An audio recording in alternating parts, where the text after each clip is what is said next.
my name is Jewel Odoba. My student number is 163-533-225, and I'm here to perform a head-to-toe assessment. First, I'm going to perform hand hygiene. I'm going to clean my stethoscope, the bell and the diaphragm, and the earpiece.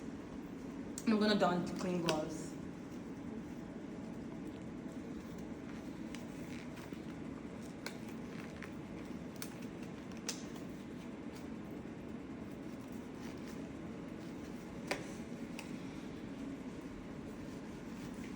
Hi, my name is Jewel. I'm here to perform a head-to-toe assessment. I'm just gonna check for your name and your date of birth. What's your name? Success. And what's your date of birth? 3rd of March 2004. Okay, perfect. Are you in any pain or discomfort? Do you consent to me? Okay, I'm going to give us some privacy. Now, first, I'm just gonna ask you, how old are you? 21. 21, and what do you identify as? Female. Okay, my patient is a 21-year-old female. Upon just inspecting and looking at her skin color is uniform and appropriate to ethnicity. Her body structure is symmetrical. She's contour is upright, and she's also seated up in upright position. I'm just gonna ask you to stand up for me, please. Sit down. Okay, my patient does not show any form of physical deformities. Upon looking at her facial expressions, look at me. My patient is able to maintain eye contact. How is your mood? Good. Okay, my patient is in a pleasant mood, and she does not emit any odor. My patient also, upon just accessing her, her speech was not slurred. I'm gonna ask you to stand up for me, walk straight towards me, okay, and walk straight back in a straight line. Okay, thank you. You can sit down. After using the tandem walk, I can tell that her mobility and her gait, she's balanced and able to walk in a straight line. Now, just looking at her as well, I'm going to look at my patient, and I'm just going to ask my patient, she's not in any, first of all, I can tell that she's not in any sign of, any physical sign of distress while breathing. Now, I'm going to ask you, what's today's date? Today's Friday the 29th. Okay, and where are you? I'm in Seneca College. Why are you here? I'm here for an assessment. Okay, she's alert and orient ×3. I'm going to access her cranial nerve number 7, which is her facial nerve, and ask you to smile for me. I'm going to ask you to raise your brows. I'm going to ask you to frown. I'm going to ask you to close your eyes tightly. I'm going to do it with resistance. Close your eyes. Okay, I'm going to ask you to puff your cheek. All right, so my patient is, my patient's cranial nerve number 7 is intact. I'm going to assess her eyes.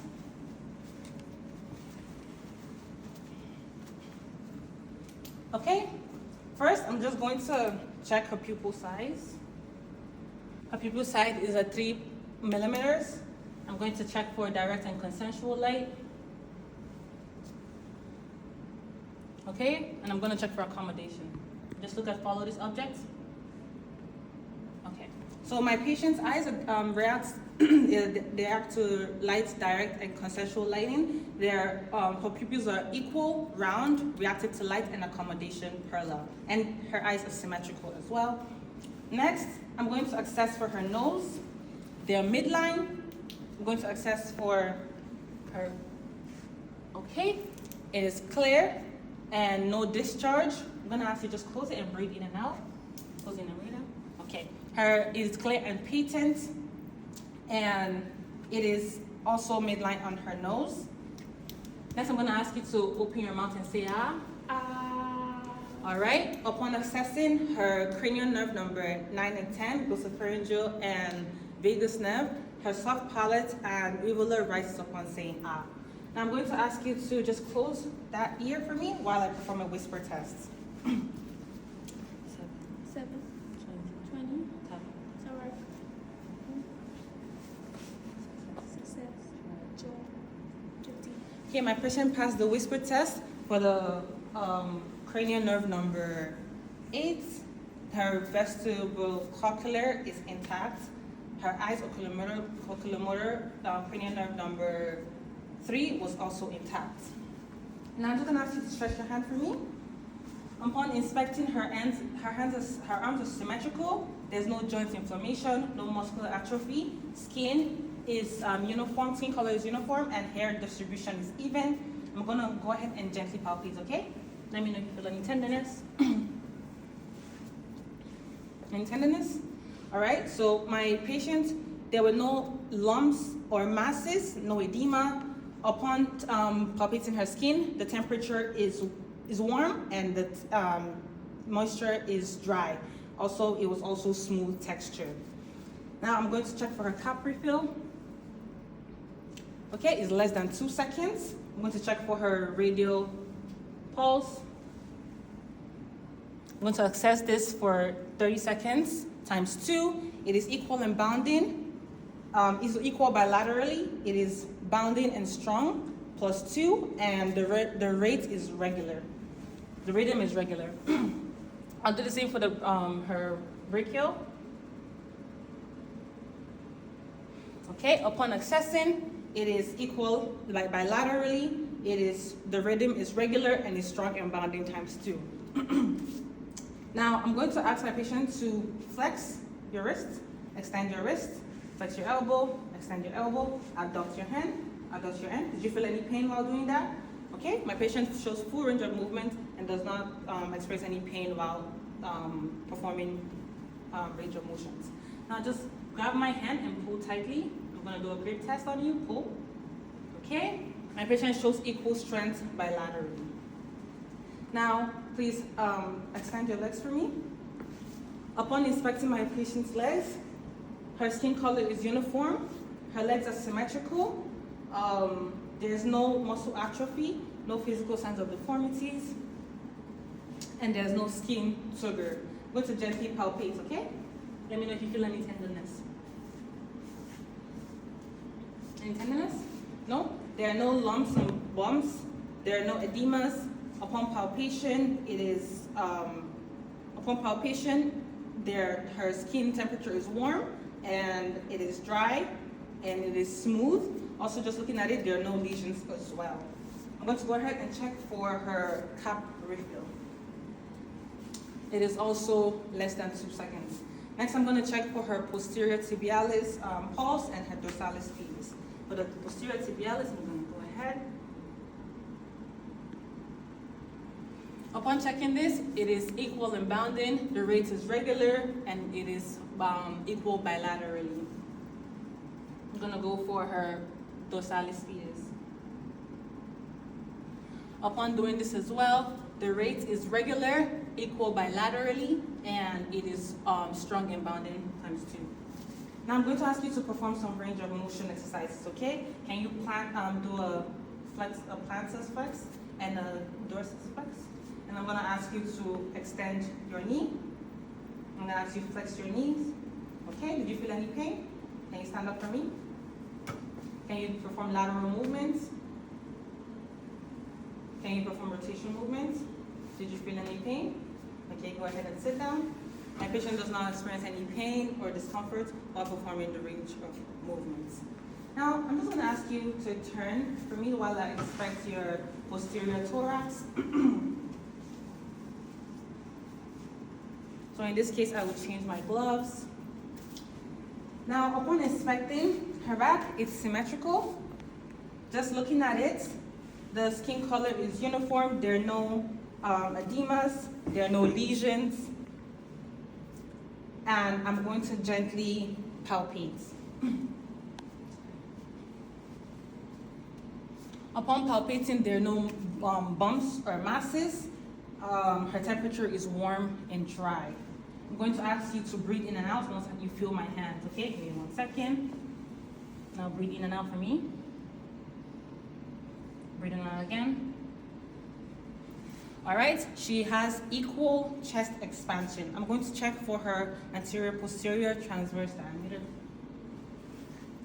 The ratio is 1 to 2. Now I'm going to ask you to say 99. I checked her tactile infirmities and it vibrates, so that's also intact. Now, I'm going to assess for her breathing sounds. Normally, I would assess her bronchial in the anterior, but for the purpose of this video, I'll be checking her bronchial vestibular and her vestibular respiratory sounds. Using the diaphragm of my stethoscope, I'm going to go ahead and landmark. Now just breathe in and out whenever you feel the stethoscope on you, okay? Put your hand down for me. Thank you. Breathe in and out. In and out.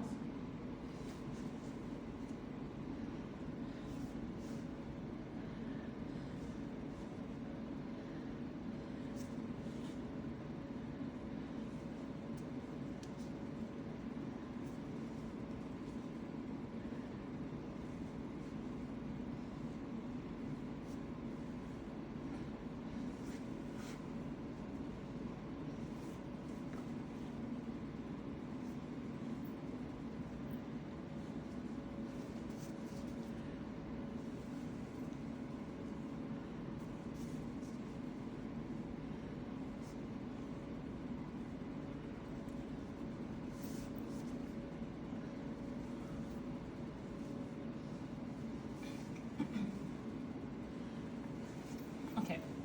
Upon auscultating, there are no crackling, wheezing, or adventitious sounds. Now you can face me. Thank you. Now I'm going to go ahead and auscultate for her cardiac sounds. First, I'm going to start from the right sternum, where I could hear her aortic valves better. I'm going to be using the diaphragm side of my stethoscope. I'll locate the first and then the second intercostal space is where I'll put my stethoscope. I'm going to do that for the left side of the sternum as well, this first and then the second. In this area, I hear the S1 sounds the best. I'm going to go down to her herpes point. I'm going to go down to her tricuspid. And now I'm going to locate her mitral valve. Here I'm going to wait for about a minute and I'm going to access for her apical pulse. And here I hear S2 sounds the best. I'm going to go do the same for the bell side of the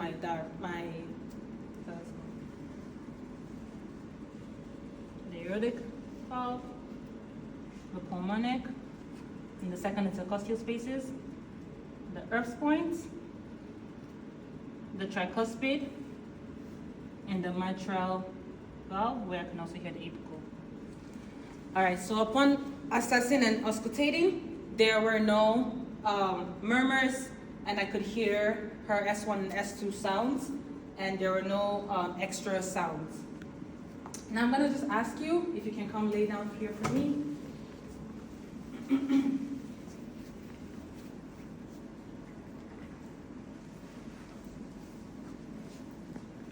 you can move down. Move down one. Okay,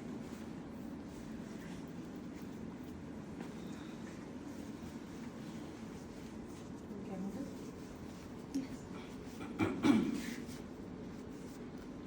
Now, upon inspecting, her contour is flat,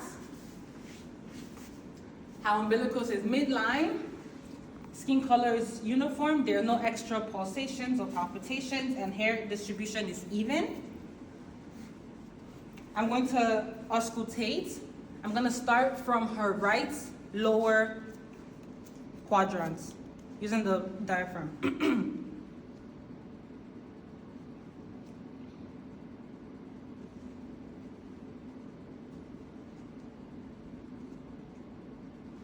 Upon auscultating, I could hear high-pitched gurgling sounds. Now I'm just going to gently palpate. Let me know if you feel any pain or tenderness in these regions, okay? This is the right lower quadrant, right upper quadrant, left upper quadrant, left lower quadrant. Do you feel any pain or tenderness? Okay, there are no pain or tenderness in her quadrant and her abdomen region. Now I'm just going to go ahead and access her bladder for any distension, any tenderness, or any firmness in her bladder distension. Let me know if you feel any pain or tenderness, okay? Excuse me. Did you feel any pain, any tenderness? No? So my patient does not feel any pain, there's no tenderness, they're soft, and there's no bladder distension. And that will be the end of my head-to-toe assessment. Thank you.